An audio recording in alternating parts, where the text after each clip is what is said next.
बिस्मिल्लाहिर्रहमानिर्रहीम। अस्सलाम वालेकुम मेरे अज़ीज़ दोस्तों, क्या हाल है। मैं उम्मीद करता हूँ कि इंशाअल्लाह आप सब खैरियत व आफियत के साथ हो। कि आज मैं आपको बहुत ही प्यारी वीडियो दे रहा हूँ। इस वीडियो को एंड तक देखिएगा, क्योंकि इस फ़ी ज़माना में इस बढ़ते हुए अमराज के दौर में आपको पता है कि कितनी बड़ी ये तादाद शुगर के मरीज़ इसमें जो आहिस्ता आहिस्ता जो बढ़ रहे हैं। तो काइंडली इस वीडियो को स्किप मत कीजिएगा, इस वीडियो को देखकर लाइक कीजिएगा, हो सके तो अपने प्यारों की तरफ शेयर कर दीजिएगा, क्योंकि इससे मैं पहले ऑलरेडी एक दो वीडियो शुगर के मरज़ पर अपलोड कर चुका हूं, आप वो भी वाच कर सकते हैं। ये जस्ट उन प्यारे भाइयों के लिए है जिनके शुगर के मरीज़ों के ज़ख्म नहीं छूटते, ठीक नहीं होते। वो तरह तरह की मेडिसिन लेते हैं, तरह तरह के बड़े MBBS डॉक्टर से अपना मशवरा करके बड़ी बड़ी महंगी मेडिसिन ले चुके होते हैं, लेकिन फिर भी उनको अफाका नहीं हासिल होता। और कई तो हमारे दोस्त अहबाब ऐसे होते हैं कि उनके ज़ख्म इतने बढ़ चुके होते हैं कि वो अपना पैर या हाथ या पाँव कटवाने पर मजबूर हो जाते हैं। शुगर के मरीज़ जितने भी होते हैं, काफ़ी सारे आपके महल्ले में, आपके इर्द गिर्द, आपके घर में भी होंगे, हो सकता है कोई ना कोई। और ये शुगर की मर्ज़ आपको पता है कि हालिया दौर में कम से कम 10 से 11% लोगों को है, लेकिन नेक्स्ट टाइम में आइंदा 5 साल या 10 साल के अंदर अंदर ये ही मर्ज़ जो है वो 18 से 20 तक ये चली जाएगी, फीसद तक चली जाएगी। तो लिहाजा इसको कंट्रोल करनी है। सबसे बड़ी बात यह है कि आप बहुत ज़्यादा परहेज़ किया करें बादी और मुर्गबन ग़िज़ाओं से।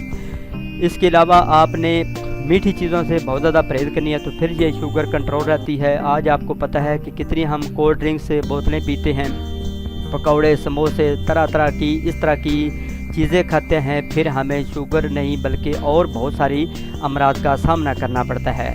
शुगर का मर्ज़ होने से लोग बहुत परेशान रहते हैं, क्योंकि बाद औक़ात एहतियात के बावजूद ये तकलीफ़ का बायस बनती है। शुगर के मरीज़ों को अक्सर ज़ख्म हो जाते हैं, उसे शुगर का अल्सर और गैंग्रीन भी कहते हैं। जिस जगह ये ज़ख्म हो जाएं तो डॉक्टर जिस्म के इस हिस्से को काटने का मशवरा भी देते हैं, ताकि ये जिस्म के हिस्से बाकी हिस्सा जो बच सके।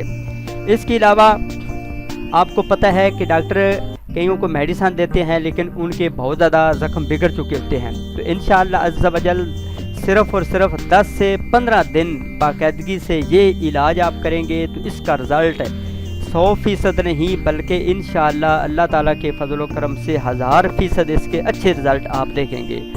अगर फ़र्ज़ कर लें ये आपको अफाका नहीं देता, तो इंशाअल्लाह आपको पता है कि ये इतना महंगा नुस्खा भी नहीं, आपके घर से मिलने वाला, आपके किचन से मिलने वाला, आपके करीबी दुकान से मिलने वाला ये नुस्खा है।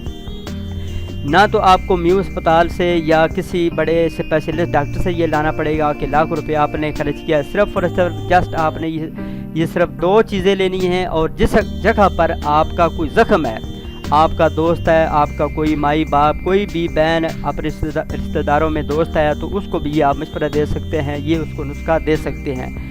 तो इसका इलाज क्या है, इलाज की तरफ चलते हैं। चलने से पहले वही गुजारिश है, इस अपने चैनल को ज़्यादा ज़्यादा सब्सक्राइब करें, इस वीडियो को लाइक करें। अगर आपको ये वीडियो अच्छी लगती है तो इसको शेयर करने की कोशिश करें, क्योंकि इससे हो सकता है आपका कोई दोस्त, आपका कोई रिलेटिव, रिश्तेदार जो है वो इस वीडियो से फ़ायदा उठा सके। सबसे पहले आपने लेना है तिलों का तेल। ये जो आप देखते हैं तिलों का तेल आपने लेना है 100 ग्राम। नीम के ताज़ा पत्ते पीसे हुए 4 खाने के चम्मच आपने लेने हैं। नीम के ताज़ा खाने के पत्ते जो होते हैं ना, वो पीसे हुए लेने हैं, तो 4 चमचे आप लेने नहीं है, 4 चम्मच। ये जो टेबल स्पून होती है हर घर में होती है, बड़ी नहीं चम्मच, ये जो आम सी होती है चम्मच, ये आपने 4 चमचे लेनी है। और 100 ग्राम आपने तिलों का तेल लेना है। इनको इस्तेमाल किस तरह करना है, इनको तैयार किस तरह करना है, ये जस्ट थोड़े से मिनटों का काम है। नीम के ताज़ा पत्ते लेकर धोकर अच्छी तरह खुश्क करके पीस लें। तिल के तेल में नीम के पत्तों का पेस्ट डालकर हल्की आंच पर इतना पकाएं कि यानी थोड़ी सी आग नीचे जलाएं, नीम के पत्ते जल जाएं। ये तेल काटन की मदद से ज़ख्मों पर लगाएं और ज़ख्म के ऊपर पट्टी बांध दें। नाजरीन, दिन में ये एक सिर्फ आपने अमल करना है, सिर्फ दिन में 1 मरतबा करना है, और कम से कम 10 से 15 दिन आपने लगातार करना है। तो फिर मुझे कमेंट्स के ज़रिए से बताइएगा कि आपको कितना इस چھوٹے سے گھریلو اور بالکل مفت میں ملنے والے نسخے نے آپ کو کتنا فائدہ دیا ہے اور اس سے آپ کی جان انشاءاللہ بچ جائے گی۔ تو اس ویڈیو کو لائک کریں، شیئر کریں تاکہ آپ کے دوست احباب بھی اس ویڈیو سے فائدہ اٹھا سکے۔ اگر آپ کو یہ میری ہارڈ ورکنگ، میری محنت آپ کو اچھی لگتی ہے تو لائک کے بٹن پر لائک ضرور کیجیے گا، ہو سکے تو اس اپنے چینل کو زیادہ زیادہ سبسکرائب کریں۔ تو چلتے ہیں ایک اور نیکسٹ ویڈیو میں، اپنا بہت سارا خیال رکھیے گا۔ سی یو اگین نیکسٹ ٹائم، اللہ حافظ۔